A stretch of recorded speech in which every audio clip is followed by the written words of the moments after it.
This is Uni. Welcome to another episode of the Unique Paradigms podcast. Welcome to our discussion. Our previous podcast episode discussed more of the areas along global landscapes and a call to action really in the community to look into collective efforts, building a network of change makers.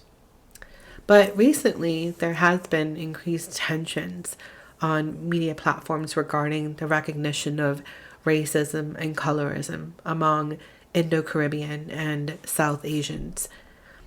But I think a big part of empowering change makers is to help shift the paradigms needed to acknowledge and empower one another and support community-led initiatives. It's a collective effort. And where we do see efforts that have existed, it often has resulted in violence, especially in global communities. But the last several weeks has helped me recognize the presence of the type of bias that influence individuals, and in many cases is due to a lack of awareness, especially in the context of how certain words affect others in our community. So the education efforts to build awareness continues, and how we respond is even more crucial than before as we address social issues in our community. But we should also be cognizant of the history of Indian and other South Asian descendants in regions where we have lost touch with the original language, or where there is a lack of organized efforts to trace roots and an alignment to support the understanding of where correlational influences of history and colonization exist. But what helps us is that we are able to openly share our experiences and our history with our peers. So my hope is that we can move forward and support one another. From a personal perspective, most of my interest in contributing to scholarship was to extend support, create an organized effort to help others who are also influenced by diaspora. And I think building more awareness of Indian diaspora is needed.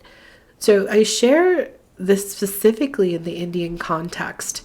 As being an Indo-Caribbean in the US, I felt living in various communities, so the accessibility to others from my own background diminished the more that I drifted away from my home place of New York City. So I didn't always have my Indo-Caribbean community with me. So the path towards self-awareness and an Indian identity has been a stage that I have embarked upon since early youth, and still to my adulthood as I build more awareness and scholarship in our community and bring attention to diasporic influences.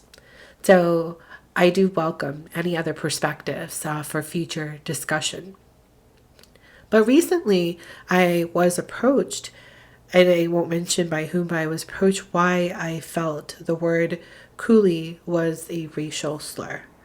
And in the Indo-Caribbean community, my response is very personal, and it has evolved greatly from my younger self. The word coolie now has a negative context for me because I feel so connected to my ancestry. The history of indentured servitude is unpleasant. It is a painful part of our ancestral history, and it requires a lot more time dedicated to the analysis of literature and the history of our communities that existed. There was a lack of education at the time, so there was a lack of scholarly contributions in these areas as well. But my awareness of Indian diaspora has become more prevalent as I've interacted with more Indians globally through education and research. So diasporic studies have an opportunity to grow as we determine correlational relationships and how these relationships are related to variables such as self-concept of identity or self-effectiveness. So diaspora is defined really by the Oxford Dictionary as a dispersal. So as I met more Indians across cities, I became more passionate about Indian identity, diaspora, and the variance in our perspectives. But I truly have developed a passion for retaining our culture and to empower others to bring forth change and to promote equality and bring forth social change throughout a global landscape. It requires that we really dive into the paradigms of transnational and diasporic history in one area that has yet to grow, and we have yet to build more awareness surrounding identity politics in a diasporic environment. But there are correlations when we see where a parent has maybe concealed their adverse life events that they experienced where in their own country of origin, and any associated psychological symptoms with those life experiences. And this has often resulted in a reduction in dialogue in a family system between the parent and child. So this change in family interactions is within our control. We have ways where we can influence these family systems or begin the dialogue or maybe be rebellious in questioning the gender differences that exist in our family systems. But this change in family interaction patterns, it does impair a person from making accurate judgments based on each other's point of views, their motivations, their behaviors.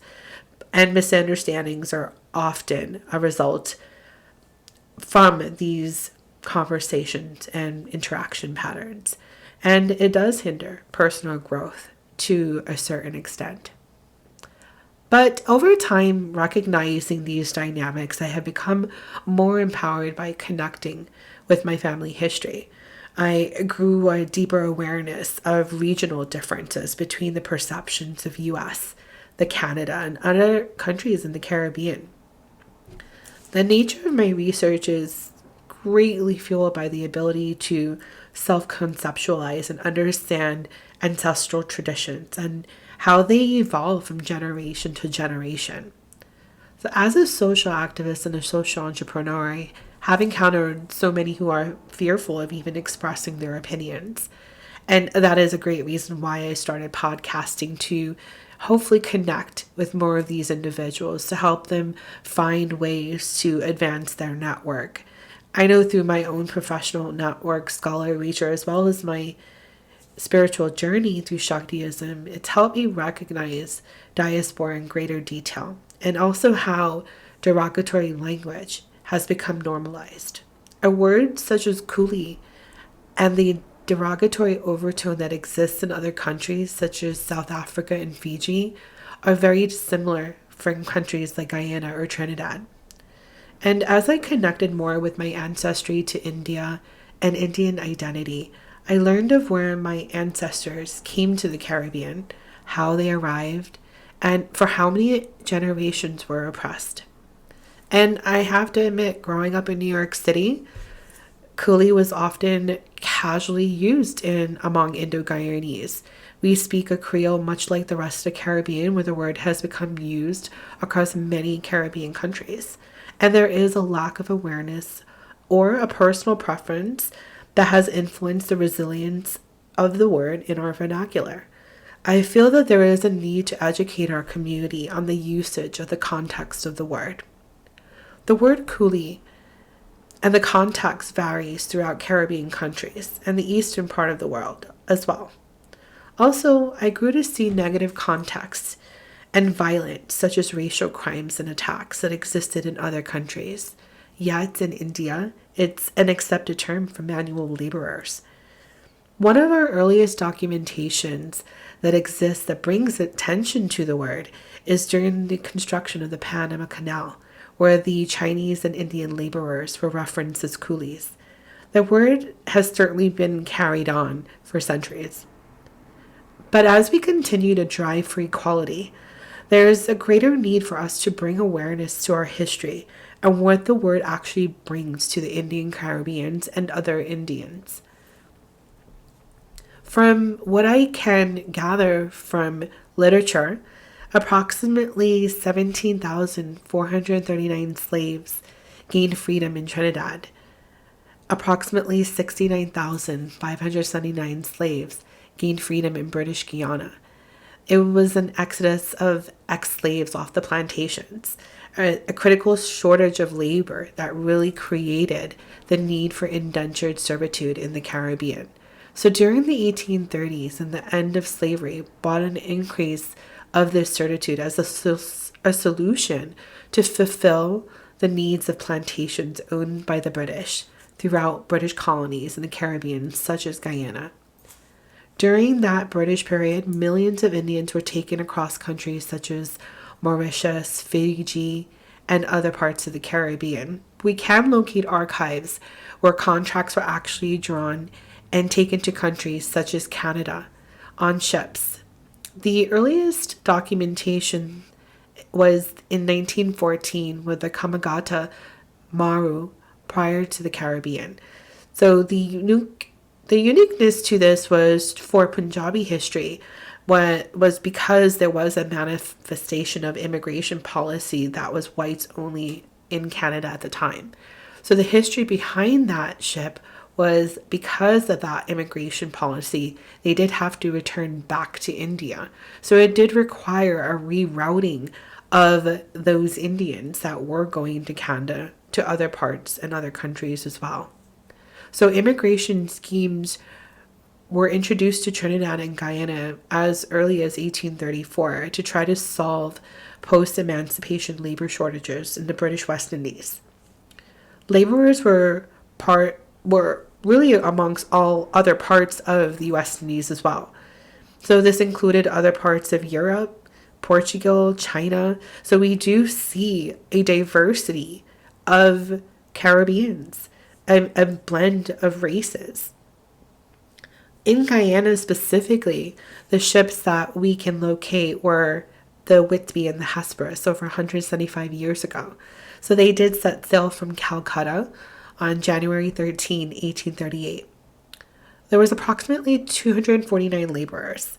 It was about a 125-day voyage when they arrived to Guyana, which was then known as British Guiana, in 1838. But the historical data was important for me because the oppression during this time, and currently that it even exists in the country, was important for us to determine where we can develop and support organized paths for our cultural history. The path towards my own identity development brought me closer to my Indian identity as ancestral connections helped me learn of my father's ancestors' arrival from Tamil in the mid-1800s, and stories of my Nani's Masi, whose mother retained practices of Sanata Dharma to my Nani and then on to my mother. But my only remaining connection are the current traditions that I follow. Their legacy lived and remained in the Albion sugar plantation in Berbice, Guyana.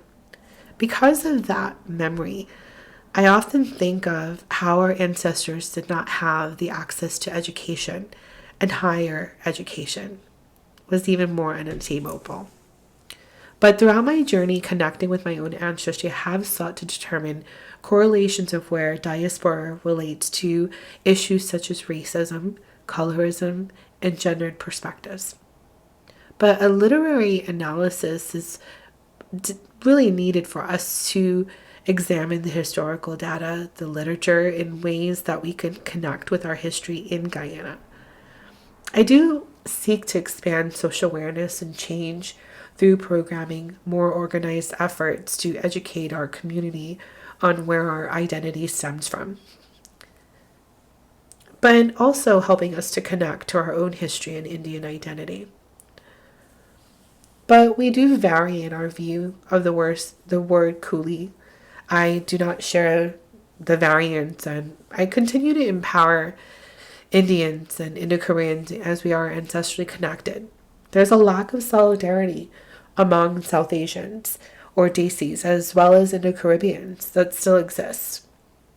In the US, identity politics has created segmentation on census forms, on where we can clearly see where data is being collected from in racial segmentation. But however, Indian identity is not always associated with South Asia. So that wasn't necessarily a solution that will always capture accurate data. But what has also shaped my interest in efforts in programming and Indian identity is also an interest in women's empowerment. Initially, it related to the role of the woman, the self-concept of identity. And historically, women as indentured servants carried a large burden from colonialism, the expectations of white men, as well as the expectations of Indian men. They had to preserve family. They had to preserve culture. It was a patriarchal environment in which religious practices through interpretation continues to classify genders and class. Although this paradigm has been transferred through generations, there is a book that does document an experience from an author. Gayatri Bahadur shares and documents the lens of her family history, a story of survival, double diaspora from India to the West Indies, Guyana, and the United States, but also the search to your roots and the exploration of gender, power, and opportunity. So the story discusses how a woman comes from Guyana in 1903 as a coolie, and that was all what she was really referenced and known as across the sugar plantations. In Coolie Woman, her great-grandfather embarks on a journey and into the past to find her. So the story goes along 3 continents of countless colonial archives, but she does bring attention to her great-grandmother's story and the repressed history of 250,000 Coolie women and their complex lives, the lives they lived working in plantations, pregnant, often traveling alone. Their story wasn't told. It was disappeared into history. A lot of them were shunned by society. A lot of them were in danger, widows, outcasts, abusive relationships, and left India to migrate for a better life. But the reality was indentured servitude brought a life of hard labor, horrible living conditions, and sexual exploitation. And India's caste system did not fully migrate to the Caribbean and Guyana, but the paradigms did among Indo-Caribbeans. Indo-Caribbeans still remain divided in areas based on faith, race, or economic status. And there has been stigma among Indo-Caribbeans among interfaith and interracial groups that has existed for centuries. There's a lot to address, and I'm thankful that we have a stronger voice that helps us connect to bring forth these discussions. I furthered my education not only to enhance communities and focus on the public sector, but also to contribute to a change as a global leader where we can leverage scholarly rigor to measure relationships, assess methods, to develop solutions that are facing our global communities. It's a multidisciplinary process. The value of the research really is how we make our decisions and inform our decisions. So it does help bring light to trends, ways to assess it, and solutions when we can measure for the effectiveness of policies. But as we navigate the parallels that exist in diaspora and understand the context of old versus new Indian diaspora, I do seek to unite ancestral Indians as well as Caribbeans. The Indian diaspora is a diverse area that can be explored in so many different contexts, and there is a relationship that influences your self-conceptualization of dimensions of identity. And the numbers right now of Indian diaspora are in the millions.